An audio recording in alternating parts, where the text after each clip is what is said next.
देविका छेत्री जो सिभिल हस्पिटलमा अहिले हुनुहुन्छ, मैले प्रत्यक्ष गएर हेर्दाखेरि त्यो हेर्न नसकिने दर्दनाक स्थितिमा थियो। त्यो बुलेट आएर उहाँकै यो थाईमा विस्फोट भएको रहेछ। जति ठाउँ विस्फोट भयो उहाँको त्यो पार्टै छैन, अङ्गै छैन, त्यहाँ केही पनि छैन, नथिङ। त्यस्तो अवस्था छ।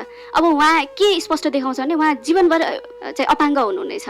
अब त्यस्तो व्यक्तिलाई उदयपुरबाट आएर एउटा गरी खाएर खाद्यान्न स्टोरमा आफ्नो टिफिनको लागि हिसाब किताब गरेर जीविकोपार्जन गरिरहेको सानो एउटा बहिनी, उहाँ चाहिँ अब आन्दोलन भयो, डरले गर्दाखेरि दाइलाई बोलाएर भाग्ने क्रममा प्रहरीले पनि झुकेर लाग्यो भन्ने कुरा गरेछ। तर एउटा नियत्था मान्छेमाथि गोली लागेको कुरा त साँचो हो नि।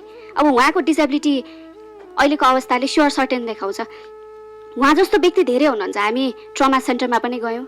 एकजना दिल्ली प्रसाद के नाम मैले पुरा बिर्सेँ, उहाँको यो बुलेट लागेर आन्द्रा सबै बाहिर निस्केको छ, छैन त्यहाँ आन्द्रा नै छैन। बाहिरै राखेर उहाँको खानाहरू अब आइसियुमा राखेर डक्टरहरूले कसरी गर्नु भएको छ कुनै आन्द्रै छैन। तर उहाँ पनि आन्दोलनमा सहभागी मान्छे होइन। उहाँ पनि एउटा टिकट काउन्टरमा कार्यरत एकजना कर्मचारी हुनुहुँदो रहेछ। यसरी हेर्दाखेरि जसलाई गोली लागेको छ उहाँहरू आन्दोलनमा सहभागी भएका मानिसहरूभन्दा बाहिरको भन्ने कुरा देखिन्छ। यसले के देखाउँछ भनेदेखि अस्तिको 15 गतेको घटना नहुनु पर्ने घटना हो। कसले घटायो, कसले आगो लगायो, कहाँबाट चाहिँ त्यो एकदमै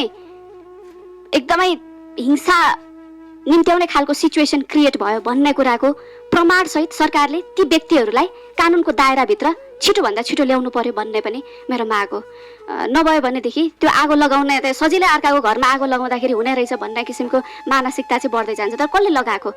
यसरी यो घटनाको चाहिँ राजावादीले गरे हो, त्यस कारणले राजावादीलाई जिम्मा लाउनुपर्छ भनेर सरकारले यसरी सोलो डोलो कुरा गरेर पन्छिन पाउँदैन। त्यो कसले गरेको भन्ने कुरा चाहिँ प्रस्ट्याउनु पर्यो। जसले गरेको त्यो जोसुकै होस्, चाहे राजावादी होस् चाहे अरू कोही होस्, त्यो आगो लगाउने मान्छेले चाहिँ उन्मुक्ति पाउनु हुँदैन। त्यस कारणले त्यो चाहिँ सोलो डोलो यो होला कि भनेर मुद्दा चलाउने भन्दा बाहिर गएर निष्पक्ष रूपमा कसले आगो लगाएको हो, प्रविधिहरू के प्रयोग गरेर हुन्छ, त्यो कुराको निष्पक्ष यो मान्छेले